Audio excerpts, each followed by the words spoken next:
Tandis que l'humanité prospère, elle vide la planète de ses ressources. L'eau potable et la nourriture viennent à manquer. Le Commonwealth européen se dissout en États-nations querelleuses et bagarreuses, déterminés à contrôler les dernières ressources restantes sur Terre. La Chine convoite les ressources de l'Amérique du Nord, obligeant les États-Unis à établir le front d'Anchorage en Alaska pour se protéger.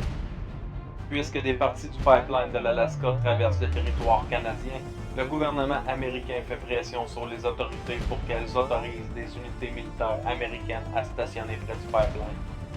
L'armée américaine n'a cependant pas limité ses activités à la simple surveillance. Malgré les protestations canadiennes, les ressources du pays sont exploitées jusqu'au point de rupture pour soutenir l'effort de guerre. En 2072, alors que les États-Unis intensifient l'exploitation des ressources du Canada, son peuple se révolte et descend dans la rue. Protestations et émeutes éclatent dans plusieurs villes canadiennes et une tentative de sabotage du pipeline de l'Alaska est déjouée. Depuis longtemps, dans l'esprit des Américains, le Canada est devenu la petite Amérique. Cela fournit au gouvernement américain une excuse pour annexer officiellement le pays. En 2077, les provinces occupées par l'armée américaine sont devenues des territoires américains, restant sous son contrôle politique et militaire, mais sans être un État ou un Commonwealth à part entière. La violence ne cesse de s'intensifier et des détachements de sécurité équipés d'armures de combat sont envoyés pour réprimer tout mouvement de révolte. Manifestants, émeutiers et membres de la résistance sont abattus à vie, parfois même exécutés devant la caméra.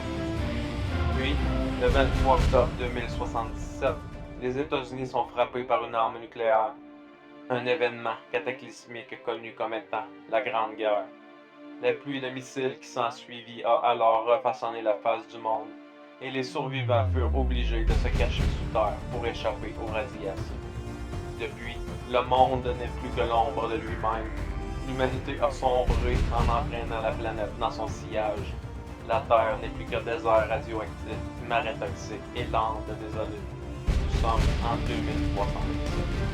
Les survivants tentent de s'élever dans les ruines de l'ancien monde, confrontés aux créatures mutantes, aux radiations, aux terres les plus toxiques, et doivent tout mettre en œuvre pour survivre.